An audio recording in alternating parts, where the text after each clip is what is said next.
우리가 이제 법화 살림이라고 살림기도를 하는데, 살림은 몇산자에 수풀림자를 써요. 살림기도, 보통 정월에 살림기도 한다 이러죠. 저도 이제 법화에 붙여서 정월 법화 살림기도라 이렇게 이름을 붙였습니다. 살림이라고 하는 건 새들이 날아갔다가도 다 숲으로 돌아오잖아요. 왜냐하면 자기가 사는 둥지가 다 숲에 있거든요. 그래서 그 둥지로 날아갔던 둥지로 다시 날아오는 게 숲으로 돌아옵니다. 자기 집으로 돌아와요. 그래서 이제 온갖 동물들이 다 숲을 의지해서 살잖아요.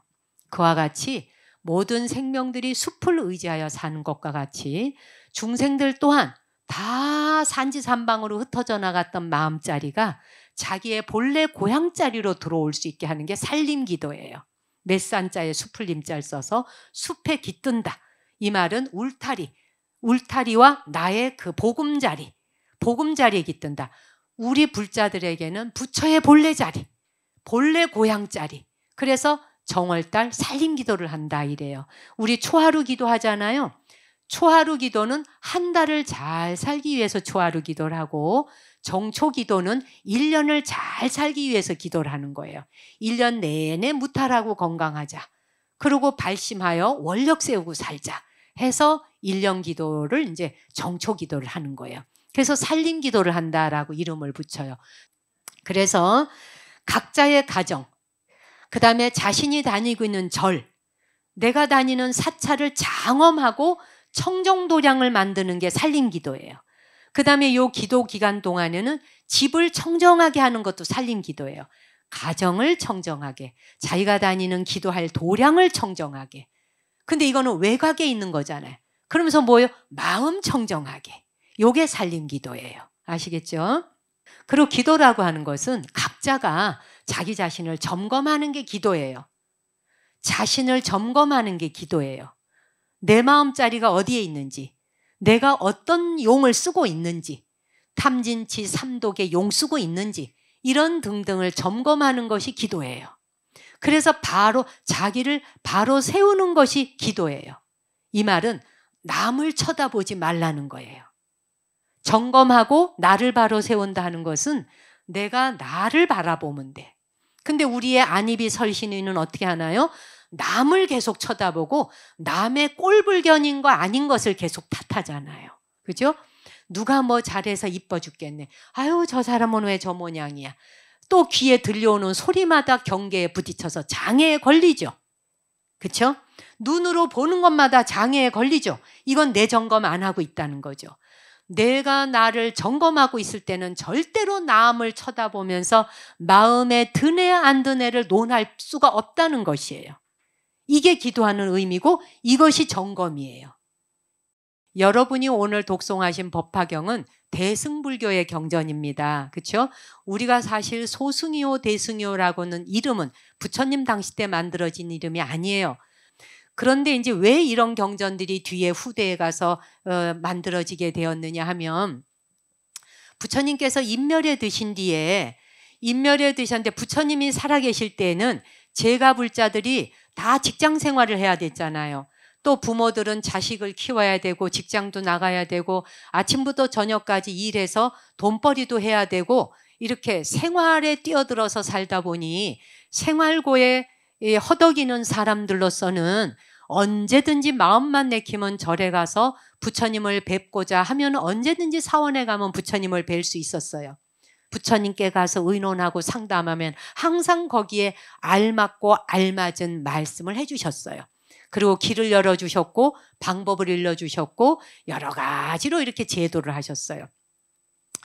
그런데 부처님께서 인멸에 떡 드시고 나니까 사원에 가도 뭐 이렇게 말 붙일 사람이 없어요. 사원에 갔는데 스님들은 많은데, 출가한 스님들은 많은데 다 나무 아래 또 동굴 안에 각자 자기 공부만 하고 있는 거예요. 쉽게 말하면 부처님 인멸에 드시자 내게 그러한 고통의 고뇌를 내려놓게 해줄 자가 없어. 부처님이 너무 그리운 거예요. 너무 보고 싶어. 어떻게 해야 내가 부처님을 볼 수 있을까? 사람들이 우물에 모여서 이제 의논을 해. 야, 우리가 부처님이 이렇게 그리운데 부처님을 우리가 상으로 만들자. 근데 초기에는 부처님을 상으로 만드는 걸, 이렇게 사람의 형상의 모습을 만드는 것을 감히 부처님에게 뭔가 불경스러운 것 같아요. 그래서 뭐냐, 보리수 나무 모양으로 만들어. 그 초기에는 보리수 나무 모양으로 만들고 이렇게 상징적으로 만들어요. 그래서 법륜 수레바퀴를 만들고 이렇게 해서 이걸 부처님이라고 생각하자. 뭐 의지처가 필요했어요. 이게 일반인들에게 필요했던 거예요. 스님들이 안 쳐다봐 주니까. 그러다가 이제 시간이 흘러 가다가 나중에 가서 부처님 상을 만들어요. 초기에는 부처님 상을 안 만들었어요. 예. 그러다 보니까 이제 그다음부터는 아예 저 상에 달라붙어 집착을 해버린 거야. 저기 계신다. 이렇게 된 거예요. 그렇죠? 예. 그래갖고 이제 부처님 상을 만들어 놓으니까 너무 보기가 좋고 부처님이 내 앞에 와 계시는 것 같아. 동네방네 사람들이 이제 부처님 상을 만들어 놓고 그 앞에 와서 부처님 상 앞에서 상담을 하는 거예요. 이러면서 일어나게 된 운동이 대승불교 운동이에요. 이게 제가불자 운동이에요. 그래서 자기 수행에 급급한 수행자들을 보다 보니 제가불자들이 부처님 아버지 어머니 같은 분이 그리워서 운동을 일으킨 거예요. 야, 이거 안 되겠다. 대승불교 운동 또한 인간들이 만들어내다 보니 부처님이 하신 진실한 말씀보다는 자기들이 필요한 말을 갖다 쓴 것도 얼마나 많겠어요. 의미와 뜻이 온전함도 있지만 거기에 삽입해서 첨가해서 막 갖다 붙인 것도 있는 거예요. 이 법화경에도 첨가경이 있잖아. 첨경이라 했잖아. 여기에 들어있는 말씀이 이해가 가네 안 가네를 떠나서 여기에 담겨있는 경전의 말씀들이 왜 이렇게 첨가하여 갖다 붙였을까를 생각해 보면 한 중생이라도 이 문에 들어오게 하려고, 한 중생이라도 이 말을 듣고 알도록 하려고, 스스로의 불성을 깨닫게 하려고. 그래서 이제 북방불교를 따라서 북방불교 쪽에 대승불교 운동이 일어나고 대승불교 경전들이 그쪽을 따라서 히말라야를 따라서 이제 쫙 넘어와. 자, 그런데 다른 걸 다 떠나서 오늘 독송하신 법화경을 보시자 이거야. 법화경의 제목은 사실은 이제 법화경 이걸 보면은 이게 묘법연화경이잖아요. 묘법연화경. 이거는 구마라습 스님께서 번역하신 거예요. 묘법이라고.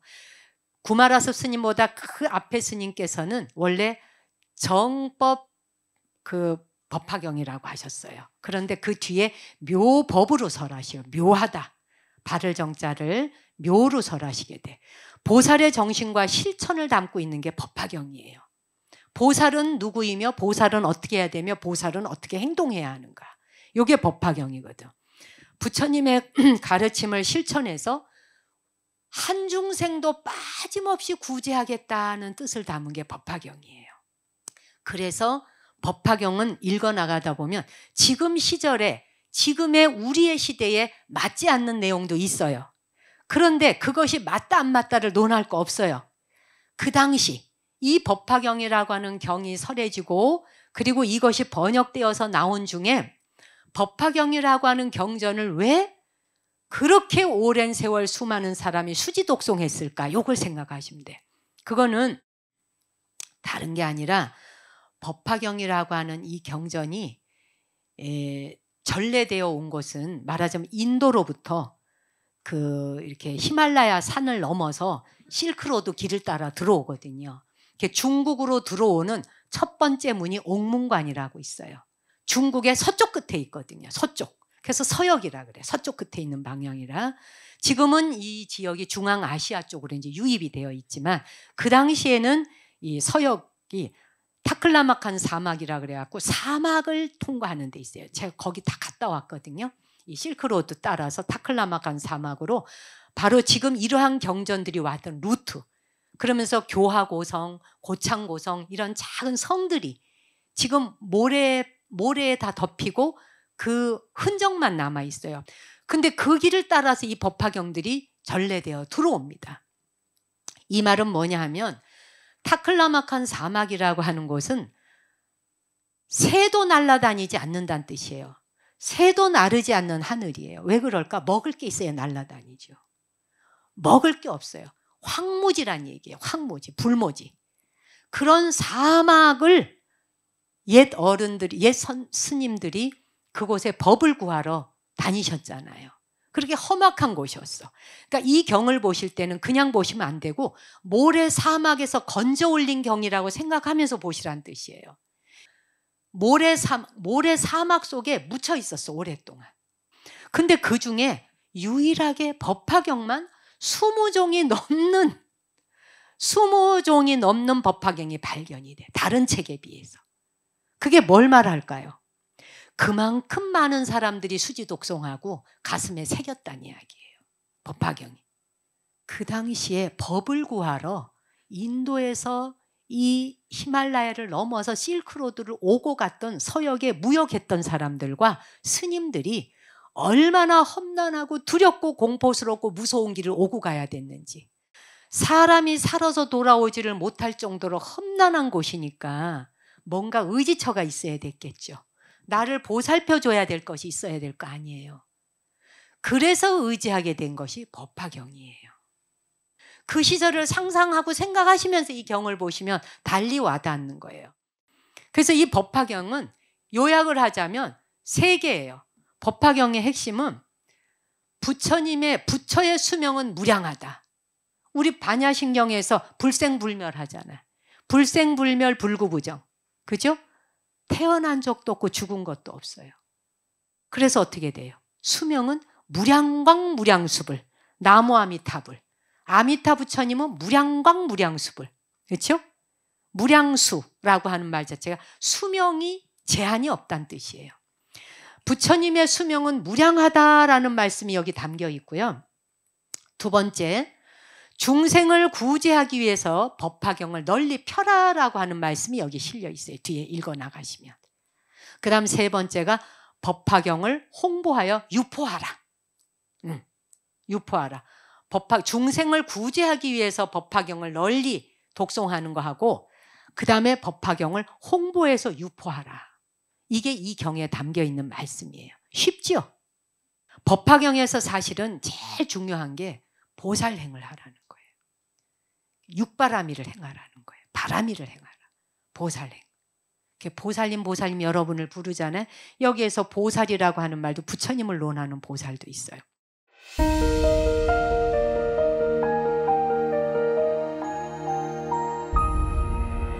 이제 서품에 보면 서품이라고 하는 거예요. 서품에 그 정승석 씨가 쓴 법화경 거기에도 보면 그런 내용이 나와. 이제 여러분 서품을 펼쳐봐요. 서품을 처음에 딱 보면 이제 왕사성 기사굴산에 머무신다고 나오잖아요. 그 왕사성 기사굴산. 금강경은 어디예요? 금강경은 사위성 기원정사. 그래서 마가다국에 있던 성 이름이 왕사성이에요. 마가다국 왕사성 부근에 있는 영축산이 있어요. 가보신 분 계시죠? 순례 다녀오신 분. 그 영축산에 수많은 청중이 모인 장면이에요. 지금 여기가 왕사성 부근에 있는 영축산에 헤아릴 수 없는 이 청중이 다 모이잖아요. 그러면서 이제 부처님의 설법을 기다리는 장면이 서품에서 나오죠. 이와 같이 내가 들었단 때 부처님께서 왕사성 기사굴산에 머무르시어 12,000의 큰 비구들과 함께 계셨으니 아란으로서 모든 번뇌가 이미 다하여 다시는 번뇌가 없으며 깊은 진리를 얻어 온갖 존재의 결박에서 벗어나 마음의 자재를 얻은 내 가루라 왕이 있었으니 가루라 왕 대신 가루라 왕 대만 가루라 왕 여의 가루라 왕이 각각 여러 백천 권속들과 함께 있었고 위제이의 아들 아사세 왕도 여러 백천 권속과 함께 있어 이들은 각각 청례하고 물러가 안쪽에 앉았다. 이때 세종께서는 사부대중에게 워싸여 공양 목명과 존중 장탄을 받으시며 여러 보살을 대승경을 설하시니 이름이 무량의경이라 보살을 가르치는 법이 부처님이 오명하시는 바였다. 부처님께서는 이 경을 설에 마치시고는 하시고 무량의 처삼매 드시어 몸과 마음을 움직이지 않으신 이때 하늘에서는 만다라꽃 마만다라꽃 만수사꽃 마만수사꽃을 부처님과 여러 비 내리듯이 뿌렸으며 널리 불세에는 육종으로 진동하였다. 이때 회중에 근데 이제 이 사람들 앞에 부처님이 아주 심오한 삼매에 들어 계셔. 그래서 온갖 상서롭고 불가사의한 일들이 이제 막 일어나는 거예요. 그래서 그것이 곧 부처님께서 설법을 시작하시기 위한 징조예요. 예, 설법을 시작하시려고 하는 징조지. 그래서 이제 여기에서 저기 마가다국의 왕사성은 빈비사라 왕이 왕이에요. 들어보신 적 있죠? 빈비사라 왕의 아들이 아사세 왕이고요. 그래서 그 이야기에 보면은 이 아사세 왕 실존 인물이잖아요. 빈비사라 왕도 실존 인물이고. 그래서 그 빈비사라 왕이 아들이 늦게까지 없었어요. 그러니까 아들이고 딸이고 간에 자식이 없었어요. 늦게까지 자식이 없다 보니까 좀 선인을 찾아가요.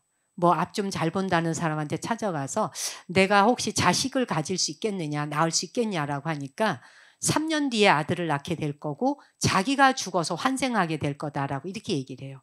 본인이. 예, 그랬더니 빈비사라 왕이 아들이 생긴다니까 얼마나 기뻐요. 너무 즐겁고 기쁘니까 빨리 보고 싶어. 그래서 3년을 기다릴 수가 없어. 그래서 사람을 시켜가지고 선인을 죽여. 예, 죽여서 빨리 죽어서 얼른 환생하라고. 네, 이제 그런 얘기가 있어요. 그래서 3년 뒤에 자기가 죽어서 아들로 환생한다는데 너무 급한 마음에 이 사람을 죽였더니 원한을 가지고 태어난 거라. 원한을 가지고 태어났는데 태어난 이 아이가 아버지 엄마를 죽일 거다라고 예언을 해, 예언자가. 그러니까 빈비사라 왕이 아버지 엄마를 죽이는 자식이 태어났다니까 차라리 자식이 없는 게 낫잖아요. 빈비사라 왕이 못 들었으면 모르는데 그래서 아들을 죽이려고 막 낭떠러지에 가서 애를 떨어뜨려요. 근데 약간 그냥 몸만 좀 다치고 애가 죽질 않아요. 예. 그러고 나서 애가 크더니 어떻게 되나요? 부처님의 사촌 동생인 대바다tta. 그죠? 그 대바다tta랑 같이 모의를 해. 예. 그래갖고 이제 테러 집단을 만들잖아요. 그래가지고 이제 해서 어떻게 보면 야, 그래서 대바다tta 그러죠. 나는 부처님을 죽이고 내가 저 승단을 차지할 테니까 너는 네 아버지 빈비사라 왕을 죽이고 네가 그 왕의 자리를 차지해. 너랑 나랑 세계를 다스리자 이래요. 이렇게 모의를 하는 게 오늘날에도 있잖아요. 이게 전쟁의 역사 아니겠습니까? 그렇죠, 여러분? 권력과 명예와 그 욕망에 사로잡히면 이게 끝이 안 나거든요. 지가 이제 왕이 되려고 뭐인가 그 꼬임에 빠져가지고 아버지를 진짜 이제 살해를 할 요량으로 아버지를 옥에 가두잖아요.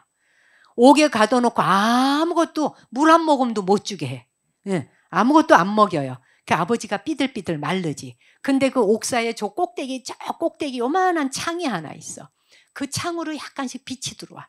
빈비사라 왕이 그 창 구멍을 통해서 항상 이 기사굴산에 저쪽 영축산에 있는 부처님을 생각하면서 항상 부처님을 향하여 예경을 했다 그래. 그 옥에 가둬져 가지고 물 한 방울도 못 넣게 하고 가까이에 그 옥 가까이 아무도 범접을 못하게 하니까 이 부인이 위제이 부인이잖아요. 부인 이름이 어머니가 이제 위제이잖아.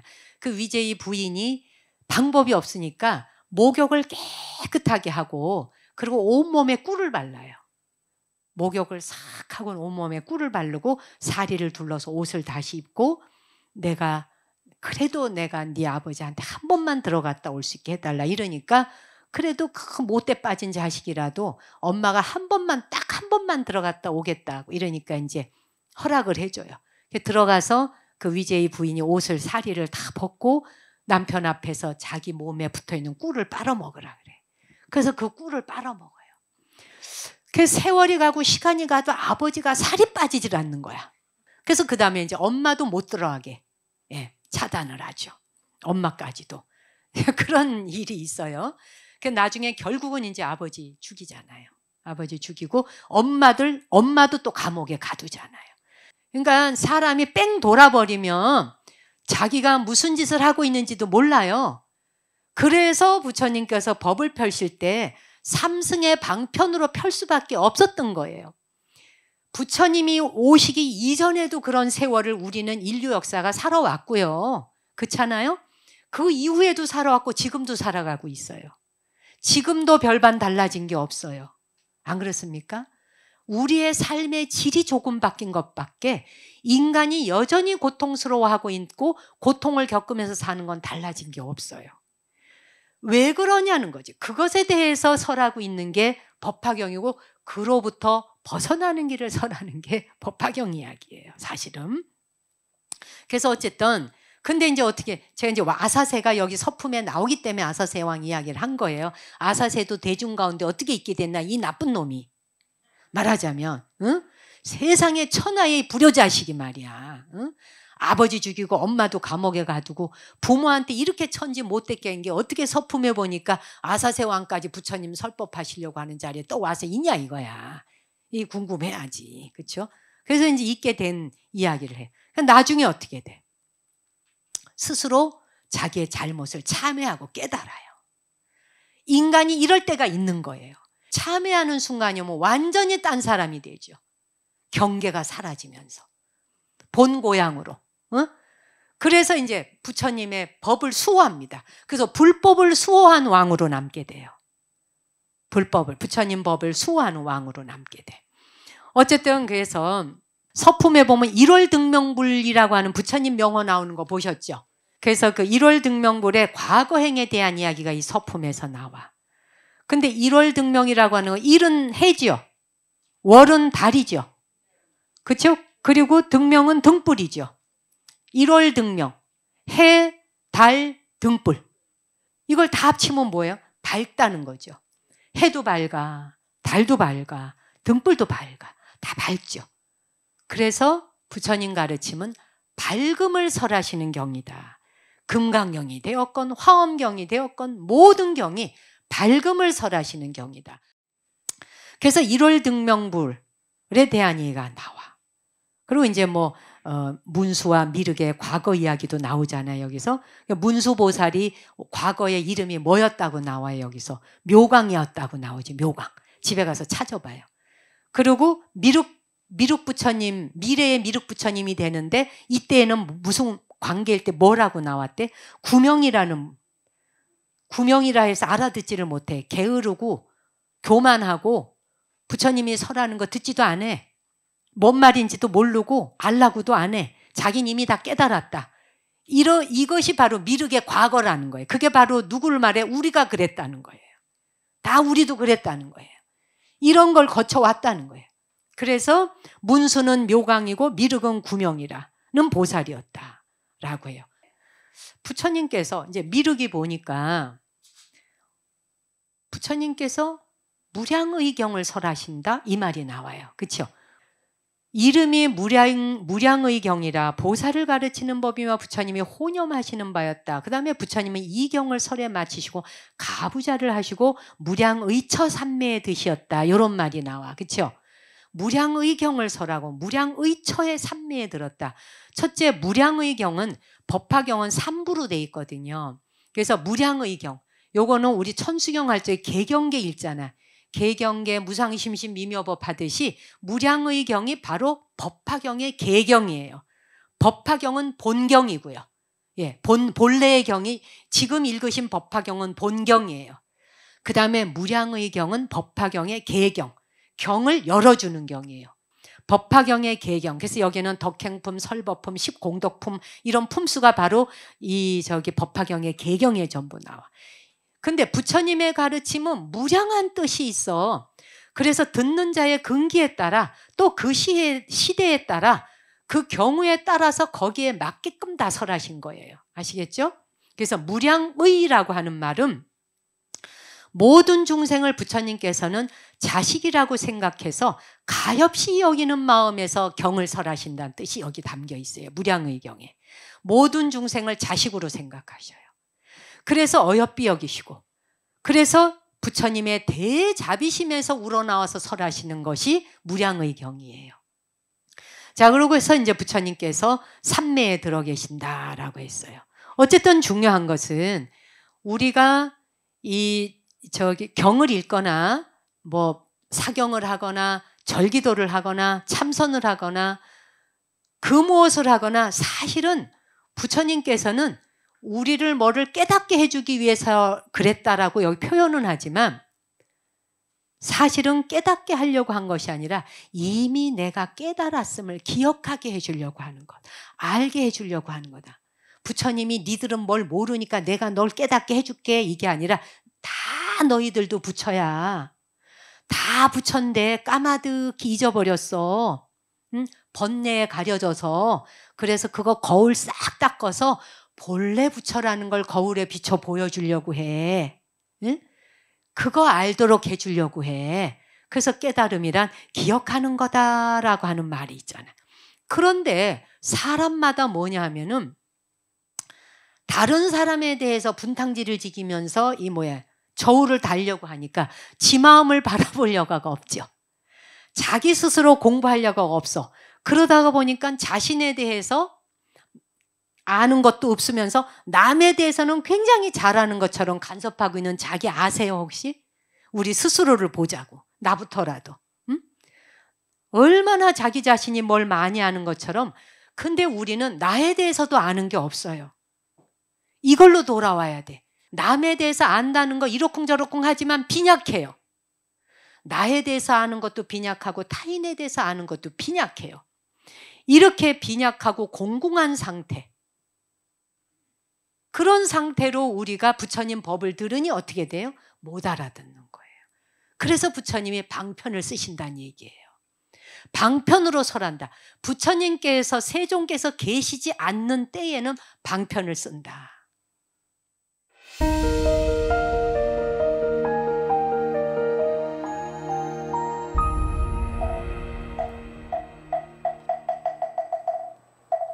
이와 같이 내가 들었다 한때 부처님께서 왕사성 기사굴산에 머무르시어 12,000의 큰 비구들과 함께 계셨으니 아란으로서 모든 번뇌가 이미 다하여 다시는 번뇌가 없으며 깊은 진리를 얻어 온갖 존재의 결박에서 벗어나 마음의 자재를 얻은 그들의 이름은 하야 교진여 마가섭 우루빈 나가섭 가야가섭 나제가섭 사리불 대목걸련 마가 전련한 우루타겁빛나 이바담 룽가바차 바꾸라마 구치라난타 손타라난타 푸르나미다라니자 수고리아난 라훌라 등으로 이들은 널리 알려져 있는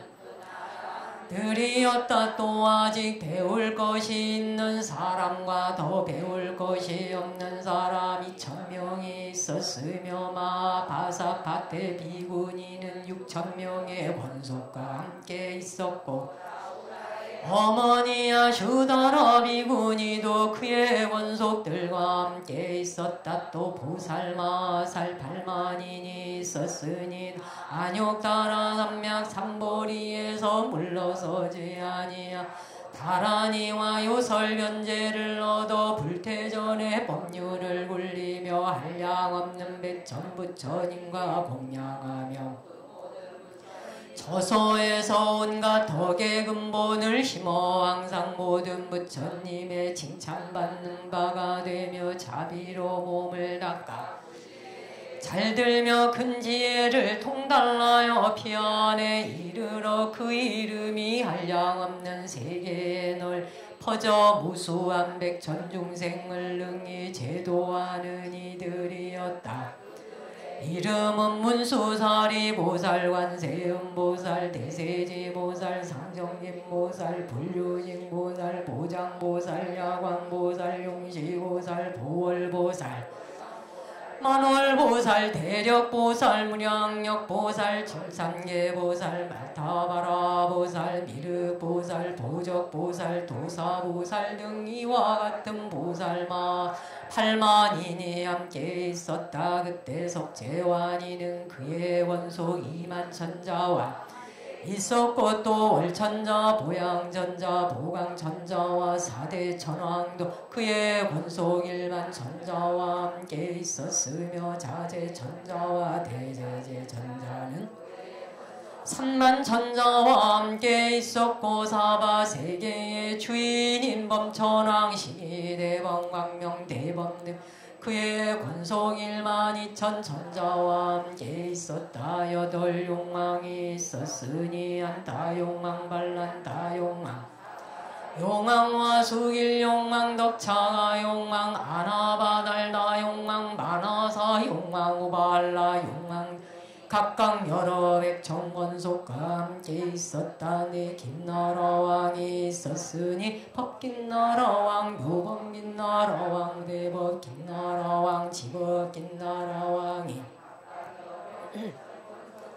함께 있었다. 네 건달마왕이 있었으니 약건달마왕 악금건달마왕 미건달마왕 미음건달마왕이 각각 여러 백천권속들과 함께 있었다. 네 아수라왕이 있었으니 미아수라왕 간타수라왕 비마질다라수라 라우아수라왕이 각각 여러 백천권속과 함께 있었다. 네 가루라왕이 있었으니 가루라왕 대신 가루라왕 대만 가루라왕 여의 가루라왕이 각각 여러 백천권속들과 함께 있었고 위제이의 아들 아사세왕도 여러 백천권속과 함께 있어 이들은 각각 청례하고 물러가 안쪽에 앉았다. 이때 세종께서는 사부대중에게 워싸여 공양 공명과 존중 찬탄을 받으시며 여러 보살을 대승경을 설하시니 이름이 무량의경이라 보살을 가르치는 법이 부처님이 오명하시는 바였다. 부처님께서는 이 경을 설에 마치시고는 하시고 무량의 처삼매에 드시어 몸과 마음을 움직이지 않으신 이때 하늘에서는 만다라꽃 마만다라꽃 만수사꽃 마만수사꽃을 부처님과 여러 비 내리듯이 뿌렸으며 널리 불세에는 육종으로 진동하였다. 이때 회중에 있던 비구비군이 우바세 우바이와 야차건달바 수라가루라 킨나라 마우라가 인비인과 무슨 소왕과 전륜소왕 등 이 모든 대중들은 미증유를 얻어 아니하여 합장하고 우러러 모았다. 이때 부처님께서는 미간 백호상의 광명을 놓으사 동방일만 4천세계를 비추시니 아래로 아비지용에 이르고 위로는 나가니타천에 이르기까지 두루 비추지 않은 데가 없었다.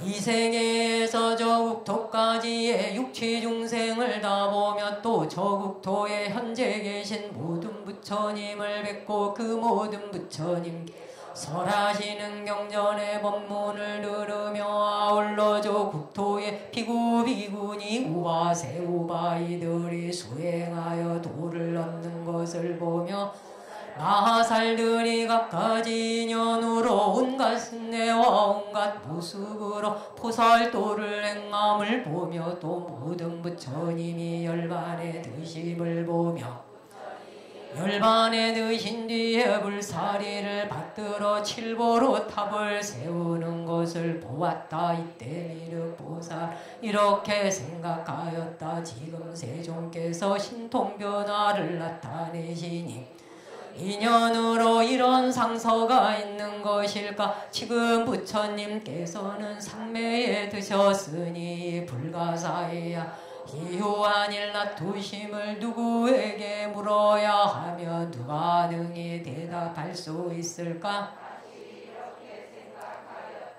문수사리 법왕자는 과거에 한량없는 부처님을 가까이 모시며 공양해 왔으니 반드시 이렇게 희유한 모양을 보았으리니 내가 이제 그에게 물어보리라.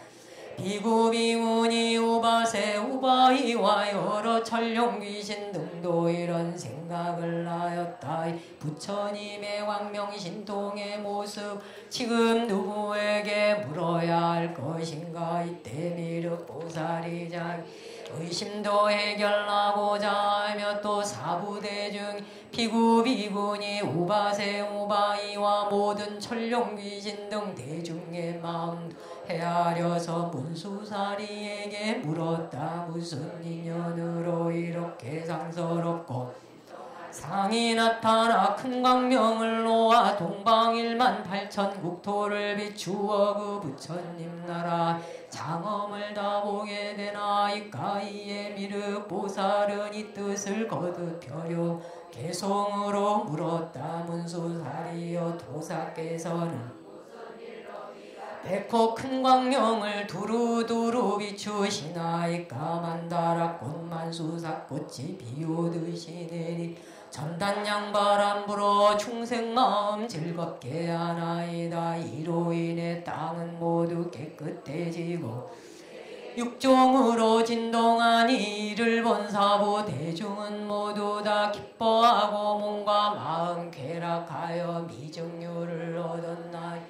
미간의 백호광명이 동쪽으로 14,000 국토 비추니다. 금빛처럼 찬란하고 아비지옥에서 위로는 유정천까지 그 모든 세계 중에 6갈래 중생들이 생사윤회요 선악의 어변으로 좋고 나쁨과 보받음을 여기서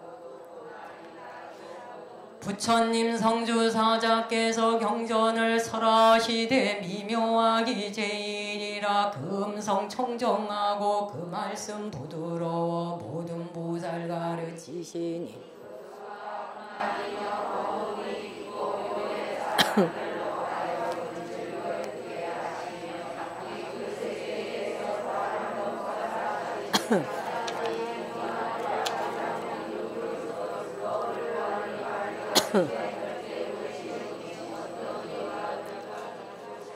죽는 고통 싫어하면 열반을 설하셔서 영원히 그 괴로움을 건너게 해주시고 어떤 사람 봉이 있어 일찍이 부처님께서 공양하며 수승한 법 구할 뜻이 있으면 설해주시며 만일 어떤 불자가 여러가지 행을 닦아 위없는 치에 구하면 정도를 설하신 문수사리여 내가 여기 있으면서 보고 들으니 이러하여 이르지만 이와 같이 많은 것을 이제 대강 말하리다. 내가 보니 저 국토에 모래같이 많은 보살각까지 인연 불도를 공화되었던 이는 보시할 때 금원산호 진주만호 자고만호 등의 진보배와 수레들과 보배로 꾸민가 말을 기꺼이 보시하여 불도로 회향하고 모든 부처님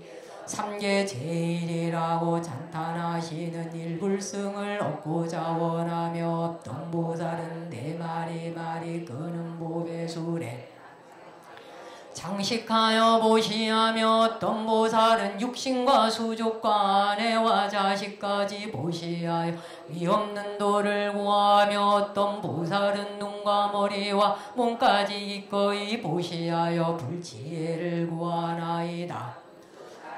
내가 보니 모든 왕이 부처님께 나아가서 위없는 돌을 묻고 갑자기 좋은 땅과 궁전신척 다 버리고 머리와 수염 깎고 법복을 입으며 어떤 보살 비구의 몸이 되어 고요한데 홀로 앉아 경전을 즐겨 읽고 보살은 용맹하게 정진하여 깊은 산에 들어가서 불도를 사유하며 어떤 보살 욕심 떠나 고요한 곳에 머물러 선정을 깊이 닦아 오신통을 얻으며 보살은 선정에 들어 합장하고 천만가지 개송으로 모든 법왕 천탄하여 어떤 보살은 지혜 입고 뜻이 경고하여 부처님께 법을 물어 듣는 대로 다지니며 선정지에 부족하여 한량없는 비유로서 대중 위에 설법한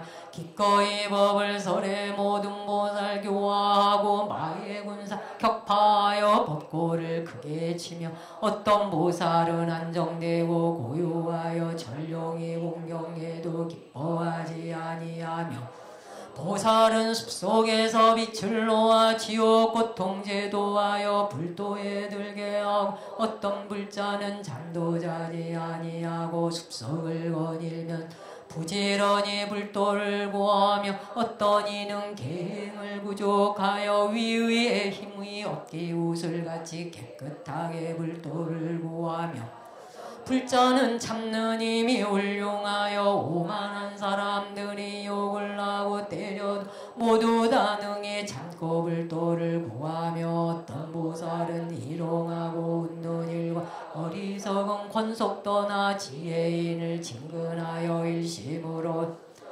산란한 마음 가다듬고 천만령 지내면서 불도를 구하며 어떤 보살 좋은 반찬 좋은 음식 100가지 탕약으로 부처님과 승복해 무시하며 천만량 감나가는 의복이나 값도 모를 좋은 옷을 부처님과 승복해 보시하며 천만억 가지가지 전단의 법에 집 가지 좋은 침고를 부처님과 승복해 보시하며 깨끗한 동산숲과 무성한 꽃과 열매 흐르는 맑은 연못을 부처님과 승복해 보시하며 갖가지로 미묘한 것을 환희한 마음으로 실증내지 않고 위없는 도구하며 어떤 보살은 정멸한 법 설하여 갖가지로 무수중생 깨우치며 어떤 보살 모든 법의 성품이 두 모양 없음이 요공과 같다고 관하며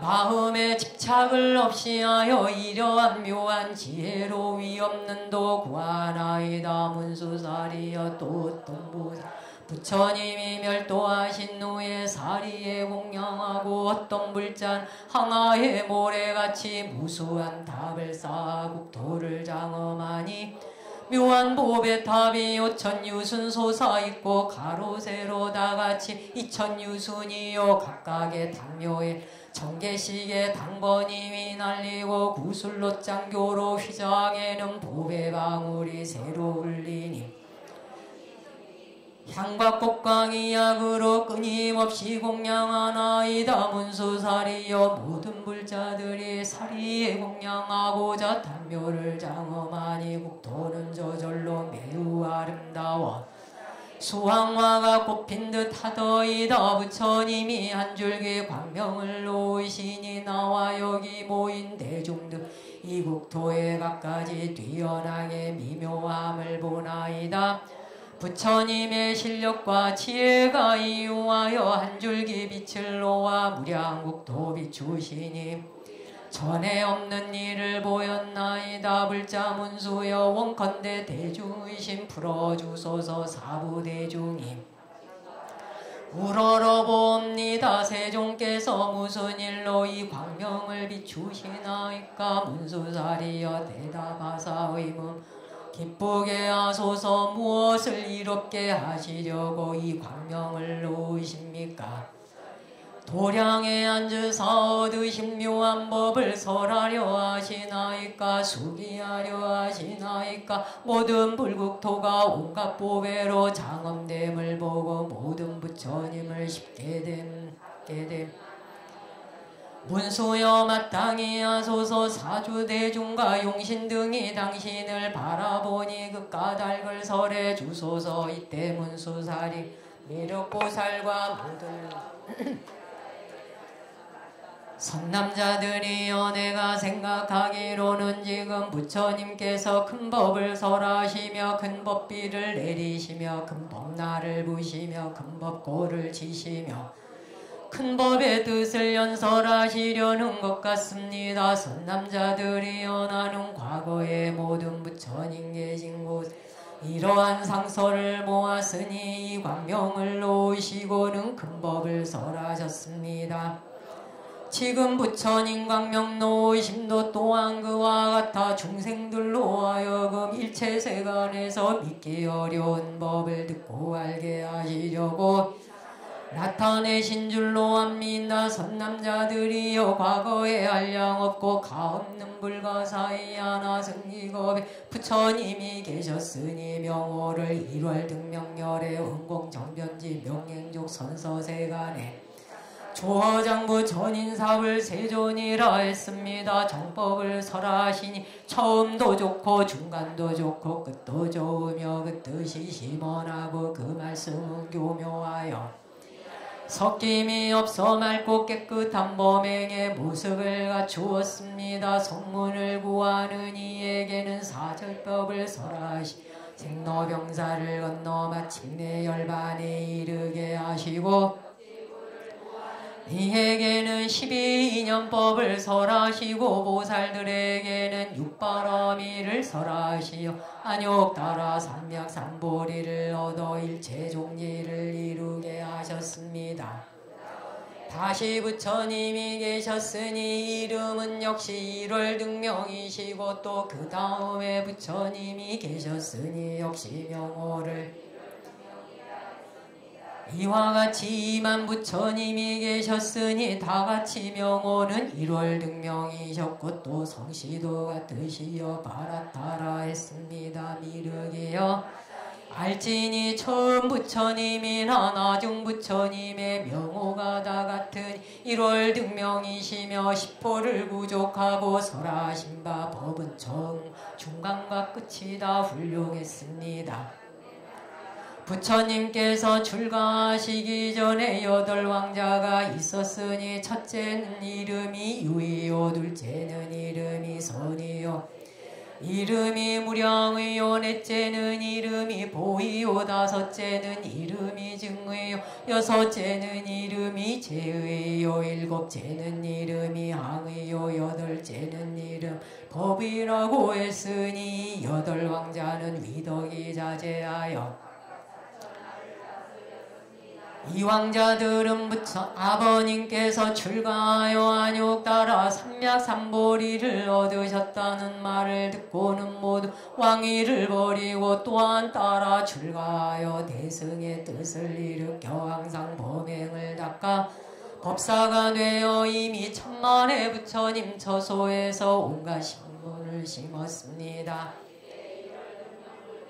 대승경을 설하시니 이름은 무량의경이라 보살을 가르치는 법이며 부처님께서 혼염하시는 바입니다. 이 경을 설하시고 곧 대중 가운데서 가부자를 하시고 무량의 저상매에 몸과 마음이 움직이지 않으셨습니다. 이때 하늘에서는 만다라꽃 마하만다라 만수사꽃 마하만수사꽃을 비 내리듯 하여 부처님과 대중 위에 누리며 온 부처님 세계는 진동하였습니다. 이때 회중의 비구 비구니 우바세 우바이 철룡야차 건달바수라 김나라 마우라가 인비인과 여러 소왕과 전륜 성망 등의 모든 대중들 미증류를 얻어 환희에 넘쳐 합장하고 일심으로 부처님을 우러러 보았습니다. 미간백호상의 광명을 놓으사 동방의 18,000불국토를 비추시니 두루 미치지 않는 곳이 없어서 지금 보는 이 모든 불국토와 같았습니다. 미륵이여 이때 회중 20억 보살이 있어 즐겨 법을 듣고자 하더니 모든 보살은 널리 불국토의 비침을 보고 미증류를 얻어 이 광명이 비치게 된 까닭을 알고자 했습니다. 그때 한 보살이 있었으니 이름은 묘광이라 거느리고 있었습니다. 이때 1월 등명불은 300에서 일어나사 공항고살로이 대승경을 설하시니 이름은 묘법연화경이라 보살을 가르치는 법이며 부처님께 오념하시는 바였습니다. 60소급 동안을 자리에서 일어나지 않으셨고 청중도 한 곳에 앉아 60소급 동안 몸과 마음을 움직이지 않고 부처님의 설법 듣기를 밥 먹는 순간처럼 대중 가운데 한 사람도 몸이나 마음에 지루한 생각을 내는 이가 없었습니다. 1월 등명불께서는 60소급의 이경을 설에 마치시고 범천마왕 사문 바라문과 천이나 소라 등에게 열애는 오늘 밤중에 무여열반에 들리라. 그때 한 보살이 있었으니 이름이 덕장이라. 1월 등명불께서 그에게 수기를 주시고 비구들에게 말씀하셨습니다. 다음에 마땅히 성불날이니 명호를 정신다타가 도하라. 삼맥삼부 따라 하리라. 부처님께서 수기를 주신 뒤 곧 밤중에 되셨습니다. 부처님께서 멸도하신 후 묘강보살 묘법연화경을 가지고 80소급이 차도록 사람들에게 연설하셨으며 8왕자는 모두 묘강보살을 스승으로 섬기니 묘강보살은 그들을 잘 교화 안욕 따라 삼맥삼보리에 경곡해 하였습니다. 이 모든 왕자는 한량은 부처님께 공양하고 다 불도를 이루었으니 최후의 성불한 부처님의 명호는 연등이었습니다. 한 사람이 있었으니 이름은 구명이라. 이 양을 탐착함으로 비록 여러 경전을 독송했으나 통하지 못하고 잊어버림이 많음으로 구명이라 한 것입니다. 이 사람 또한 모든 성근을 심은 인연으로 한량없는 100천만억 부처님을 만나게 되어 존중찬탄하였습니다. 미륵이여 마땅히 할지니 그때 묘강보살이 어찌 다른 사람이리요. 내가 바로 그 사람이며 바로 그대였습니다. 이제 이 상서를 보니 예전과 다름이 없는지라. 그러므로 추측하건대 오늘 열애께서 마땅히 대승경을 설하시리니 이름이 묘법연화경이요 법이며 부처님께서 호념하시는 바일 것입니다. 이때 문수살이 보살은 대중 가운데서 곧 이 뜻을 펴려고 개송으로 말씀하셨다. 내가 생각하니 지난세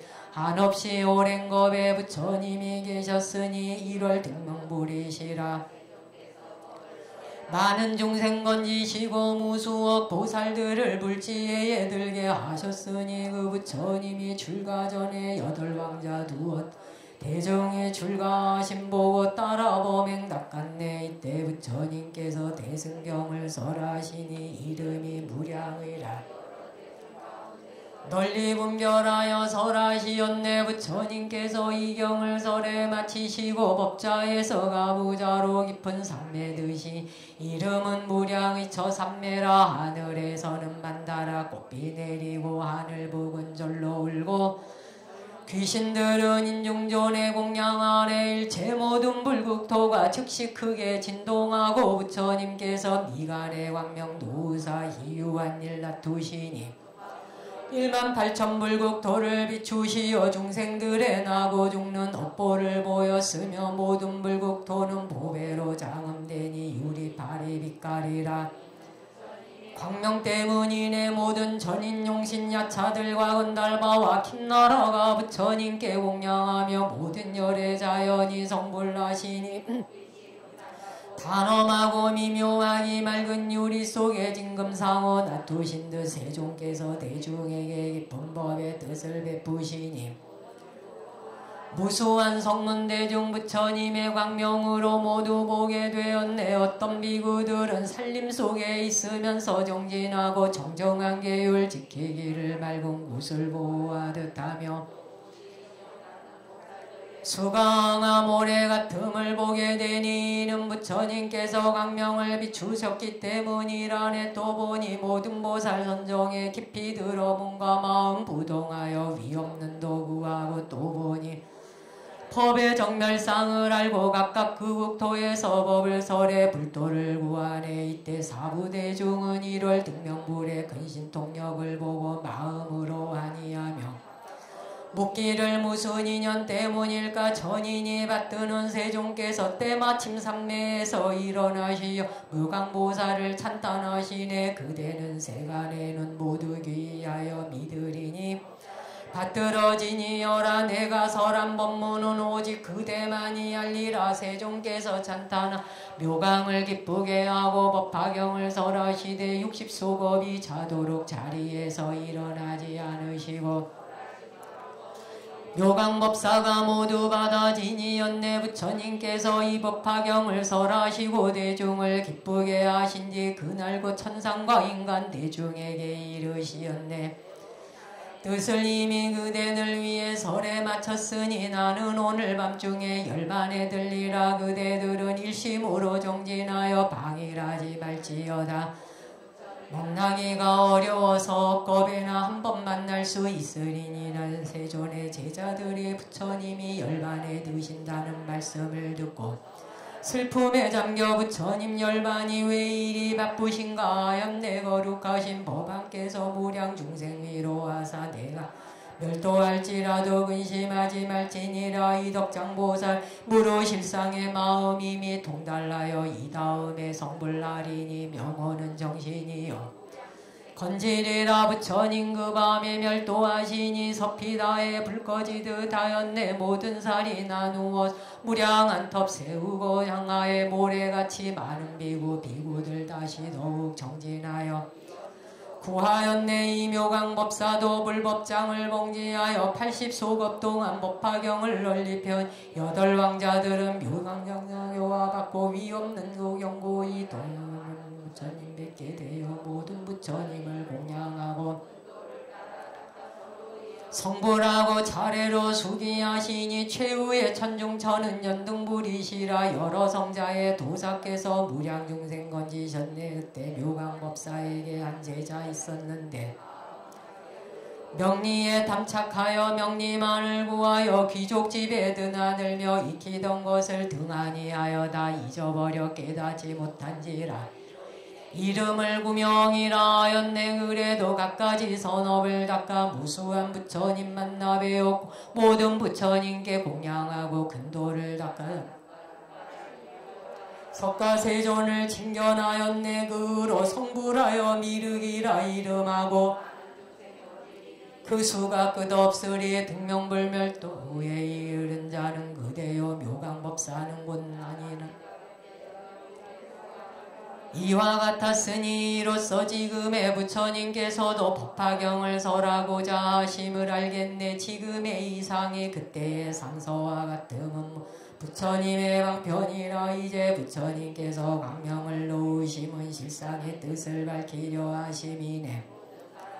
이제 마땅히 알지니 합장하고 일심으로 기다릴지라. 부처님께서 법비를 내리사 구도자를 중족해 하시. 삼승을 구하는 사람들이 만약 의심이 있다면 부처님 목탁 내려주세요. 목탁 다 끊어주시리라.